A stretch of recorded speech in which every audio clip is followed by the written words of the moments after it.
Hey, what's going on, guys? It's your boy John the Liquidator coming back with another video, man. So in this video here, guys, we'll be going over Coach Prime, Deion Sanders post-game reaction, man, after that loss to North Carolina Central in the Celebration Bowl. You guys already know for this story here, we got to go all the way to Atlanta, Georgia. Let's get it. Let's go. Heck of a game. I can talk here. There we go. Heck of a game. Well coached. I think during every trick play they did, it worked. It was a wonderful timing of it. Our defense didn't show up today by any means. Offensively, we got it done, and I'm still replaying that last play in overtime. Not the last play, the second to the last play that we didn't come up with. It just don't seem like that was real. It's kind of surreal. But overall, it was a great game. Great for the viewers, great for HBCU. Just great overall game. Hats off to the coaching staff, head coach, all those players, the fan base, the cheerleaders who I got opportunities to meet yesterday when I was getting a haircut. Hats off to them. So I'm very unfortunate. Much love to all the JSU fans, but came up short once again. Don't know what to say, but I'm going to find it today. Yes. Dr. Cavill. This is Dr. Cavill inside the HBCU Sports Lab. Good afternoon, Coach Sanders. How you doing, sir? With that saying, at the end of the game, as you talking about replaying the second before the last, but actually, if you would have scored in that drive, would you have went to 2 or you just played it all out? I'd have played it all out. I'm very trusting of us, and I felt like I kept feeling like the defense was going to get it together. Sooner or later, they was going to put it together. But shoot, you can't take nothing away from them. They played their butts off. I think they ran 3 plays in this whole game that was very effective with those 3 plays. Bill Troche, Sporting News. Yesterday you said the emotions of the season ending would be tempered a little bit because, you and Joe will probably be playing or, being together again. After such an emotional finish, you still feel that way? The emotions came before the game. In the pre-game speech, it was, you guys get to see it in probably 3 days or something like that. I think Tuesdays, we always put it out on Tuesdays. It was something to behold. It was a moment. The whole theme of the message was now. Just that word, now. Vaughn Wilson, HBCU Game Day. Coach, one thing you emphasized all during your time was HBCUs play good football and there are good coaches there. Yes. Just expound on that. I can't speak for the coaches, and I don't know if that's the coach's dream in HBCU just to remain. I say that because there's some wonderful, very talented coaches that can coach their butts off, not just advance to a higher level of college football, but some of these guys should get an opportunity to coach in the NFL. I know Willie Simmons personally, and he is unbelievable as a head coach, as a coordinator. He whatever he chooses to do. And I hired Coach Dancy on my staff because of how good of a coach he is in a desolate place that he probably would have never won. But this man can coach his butts off. Coach McNair at Alcorn. I could go on and on and on, and they don't get credit. They really don't. And anytime I can shine a light on them, I'm not just doing it just to shine light, because these guys are really good. And they should be noticed. They should be focused upon. Coach Sanders, Mike Washington, Dr. Cavill's inside the HBCU Sports. Yes. Immediately after the game, what was your message? What were the words you imparted to those men? Obviously, all kinds of emotions. So Yeah. What was your message? I don't recall, but it was, my stuff is not planned. So I don't even recall, because it just, once we got them all off the field and did the fight song, and I got a chance to shower and reflect a little bit and think, then I just went out there and we prayed as a team, as we always do. Then I just gave them whatever God gave me. I don't even recall. I'm pretty sure we recorded it. We record every day. I keep receipts. So you'll probably see that. I don't know what my son schedules that to come out, but it was very thoughtful. It was very thoughtful. And it was still dealing with the theme of the now.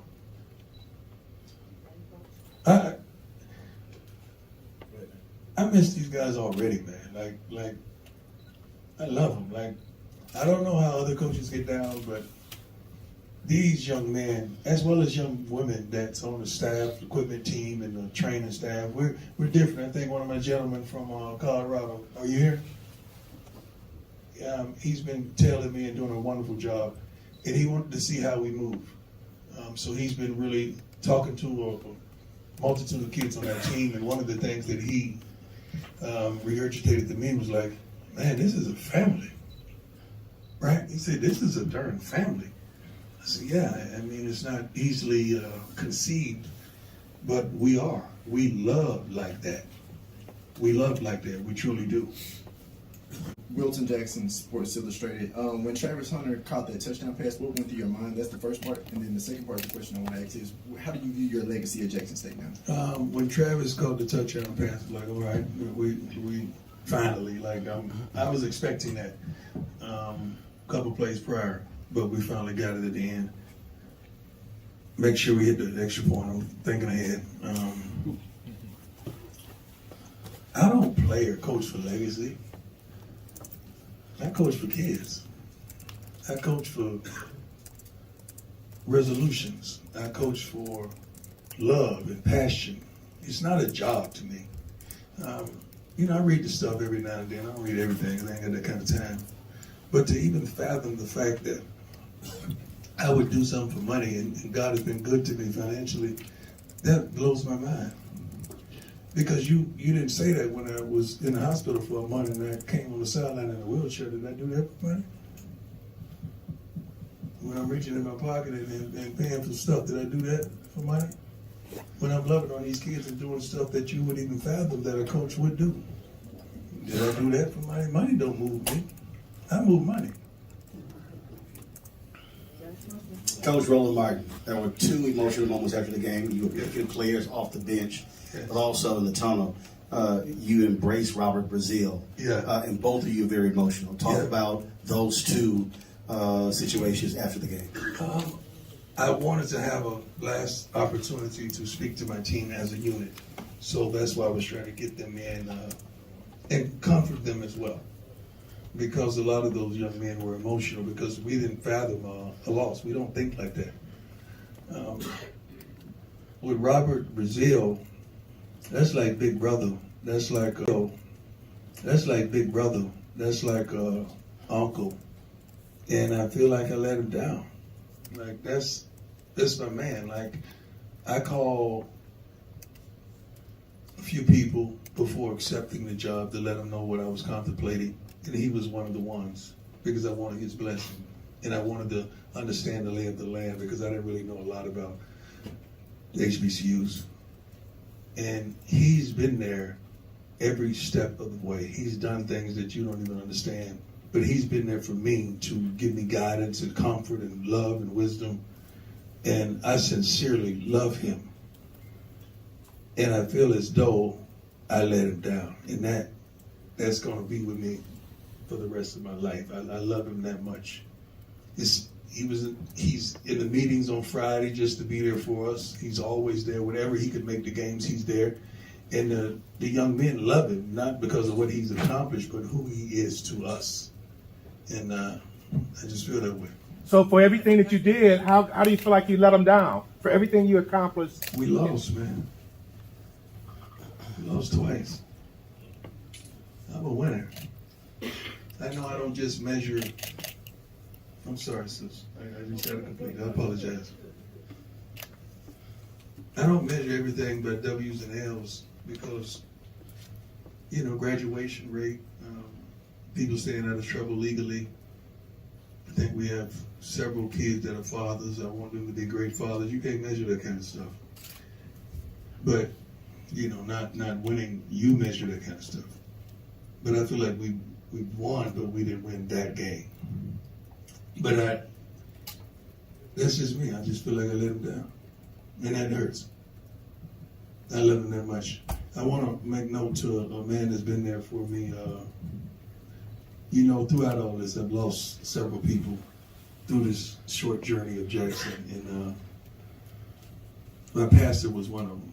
And God sent me another man that has filled that void and then some. Is Pastor Smith, you here? God, I love you, my brother.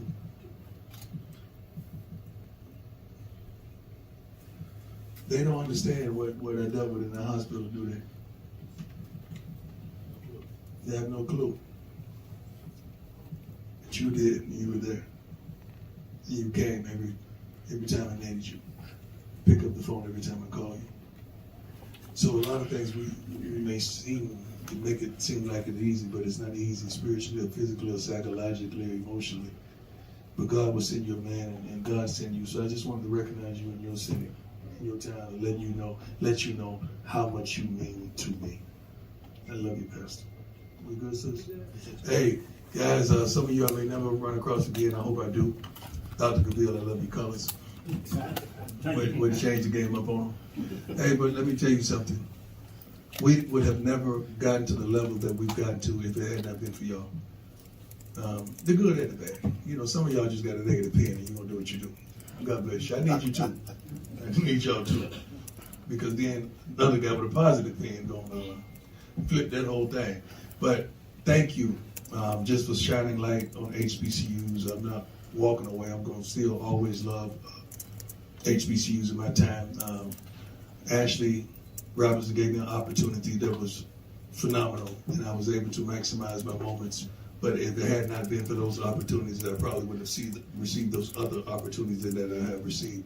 So I'm forever in debt. I'm going to miss the Sonic Boom with all my heart. Dr. Little, our cheerleaders. I mean, so many people. I can't be on to have a roll call. But I thank y'all, each and every last one of y'all, for what you've contributed. White, black, Hispanic, Asian, anybody that has ever reported, not on just me, but HBCUs, and uplift this whole movement. The movement don't stop with a man, although it may have started. The movement gonna continue with a plan. I'm gonna say that again. The movement don't stop with a man, although it may have started like that. But the movement is gonna continue with a plan. God bless. Everybody clap for me?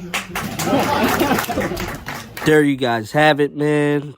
Coach Prime, Deion Sanders. Immediate reaction after that game, man. Shout out to both teams, man, but especially shout out to Jackson State, man. They played a hell of a game, man. I sat there and I watched every minute of it, guys. I just want everybody to know that this was a great season. You know, watching them go 12-0. You know, they have nothing to be ashamed of. They went out there and they played their butts off, man. Sometimes somebody just wanted a little bit more, man. It's just how it is in sports. But I'm wishing Deion Sanders and his family nothing but the best moving forward. And guys, you already know, we got to go all the way to Boulder. Let's get it. Let's go. It's your boy, John the Liquidator, checking out of here with another video. Peace out.